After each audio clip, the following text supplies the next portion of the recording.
Hello beautiful people, welcome back to my channel. We'll be learning how to make this wonderful keyhole neckline in this tutorial. Thank you for coming to my channel. Don't forget to subscribe and hit the like button when you are done watching this video.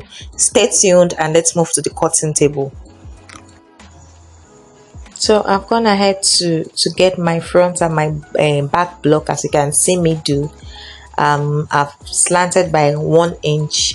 I've gotten my neckline, so I'm going to go ahead to get my armhole for both the front and the back. Remember, this is a single paper for the front and the back. Once you are doing yours, your clothes will definitely be on fold. So to get the armhole, it's always nice you get the middle, and my middle is 3.575. then you go in by 0.75. mind you can also go in by 0.5. So you go in by 0.75. That's what I went with in by. Then you go ahead to give it a curve. That's how you get your front armhole. Then I'll be curving it. Yeah, make sure it's perfect. It looks like this. So I'm gonna go ahead to curve my back as well. So as you can see, they are already set. That is the armhole. So my next part is to be looking for my bust distance, and my bust distance is 4.5 on fold. Once it's opened, I'll be having 9 inches.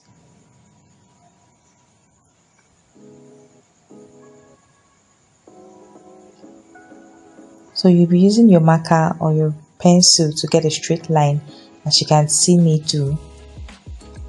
Then the next is for me to go upward at my bust point. I'll be going upward by 1/2 inch and downwards 1/2 inch, as you can see me marking here. And that's because so that I won't have a sharp curve. And then by my under bust, I took it 1.5 to my right and then 1 inch to my left hand side, as you can see. Then I'll connect from my under bust to my half length. So once I've done that, the next is for me to curve it. As you can see, use your curve ruler or your French curve, as the case may be, to get the curve so that it would not be too deep or too sharp as well. So this is just how you're going to do it. Then for the upper parts, remember you always play around it. You always play around it. For the upper part, here's what I want to do. I'll be taking some inches by the right hand side. That is to get my princess dart bustier, because it's a princess dart bustier I'm using for this yoke, for this keyhole. So you can see I took it to the middle. Can you see? To the middle of that my armhole point. So after doing that, I'm going to be looking for the distance from my princess dart side. I'll be using 1.25. Can you see 1.25 as the difference? Then I'll be taking it higher. Please take note.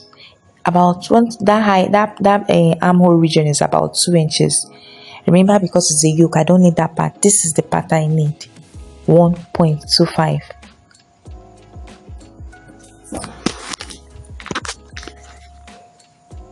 So I'll be marking it as well. Can you see where I stopped? Because it is a yoke. So I'll be marking down parts as well.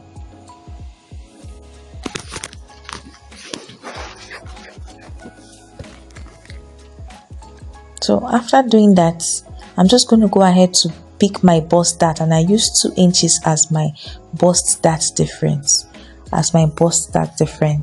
So I'm also going to be marking it, because these parts that I marked are the parts that I would not be needing. And the parts I would not be needing, I'll be taking my bust dart off, and my under bust and then my up bust. So for this neckline, this is for the keyhole, I descended by 1/2 inch. Then I'll be marking 4 inches.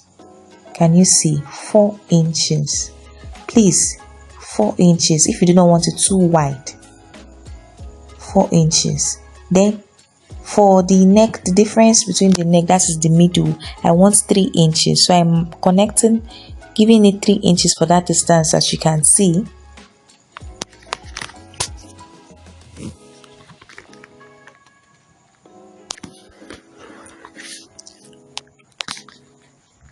I'm sorry, I was trying to adjust my paper. So after getting 3 inches, that is from the neck depth, I took 3 inches and then 4 inches for the width, that is the middle side. I was trying to curve it, but using my curve, I realized I did not get a perfect curve. So I ticked it with my marker and my hand. So can you see what I'm doing? So the next is to rule it down. Now that is because of this is the distance I want. If you want yours wider, you can go ahead to connect it wider. The aim is just to do something like this, 3 inches and then 4 inches for the width. So this is what I'm going to do for this part. Can you see? Then for the down part, this other side that I marked, it's a little bit of a sweetheart. It's not completely sweetheart, so I curved it to my 4 inches as well, and then took it to the other part and continued it rather. Can you see? So this is just how I'm going to be getting my keyhole for the back and for the front. Sorry, this is just how to do it. This is how to do it. Remember, this keyhole neckline is for a princess dart. And then as you can see me cutting, I cut out my armhole part exactly. Can you see? I cut it out exactly.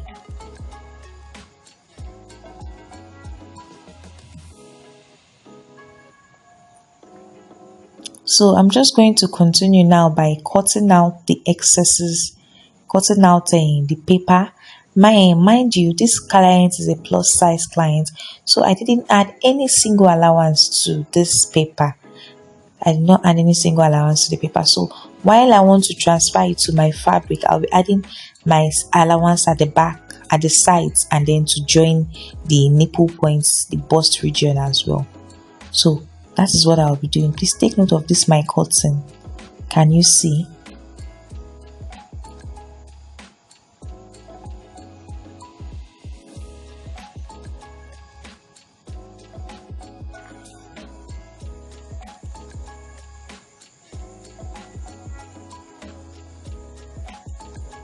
So this is how it's going to be.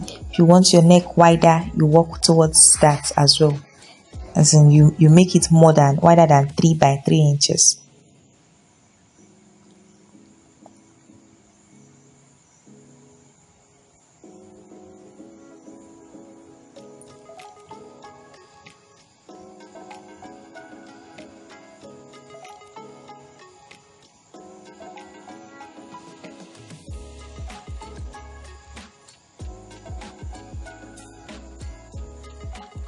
So this is it about my front. Remember, this is because it is a princess that's cotton that we used. A princess that cotton that we used. So if you want a princess that cotton, do all to follow this exact tutorial. So we'll be moving to the back. The back is actually not hard, and the back, it all depends on how your customer wants it or how you want it as well. If you want a yoke or if you do not want a yoke. So I'll be making a yoke for the back. So I'm going to go ahead to mark 4.5 as well. That is the bust difference. That's what I'll be using for the dart leg for my back. And remember, the back is always shorter than your customer's front because there is no bust at the back. So I'll be taking 1/2 inch from the right hand side and 1/2 inch for the left hand side so as to get my dart leg, as you can see me do. So as to get my dart leg. So this is what I'll be needing. Then for my zipper, I'll be connecting it. I'll be slanting it by 1/2 inch. I'm connecting it by 1/2 inch. Can you see? And that is because the back is not straight. The back is kind of slanted. So while putting your zip, it's always nice to bring that effect out as well.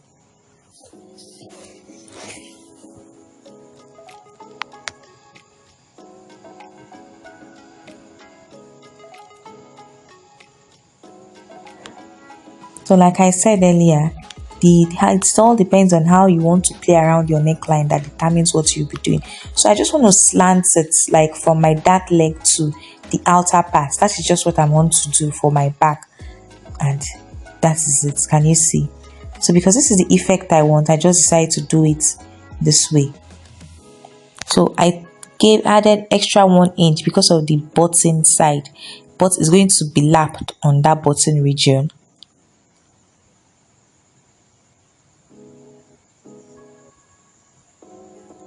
So my next is for me to go ahead to cut my paper, the back paper as well, then take it to the cloth and transfer it to the cloth, add my necessary allowance to my cloth because I didn't add any allowance at all on this paper. I did not add any allowance at all on this paper. This client is actually a plus size client, a plus size customer. So that's just how you're going to do it. I believe you can see the back yoke perfectly this way. So that's just it. I'll be transferring it, my lining, my fabric, and then I'm going to continue with my sewing. So this is just what you're going to do to achieve a keyhole neckline, a yoke keyhole neckline. Thank you very much for watching. Don't forget to subscribe and hit the like button and turn on your notification bell so that once another video comes out, you do well to watch. Thank you all for watching. See you in my next video tutorial.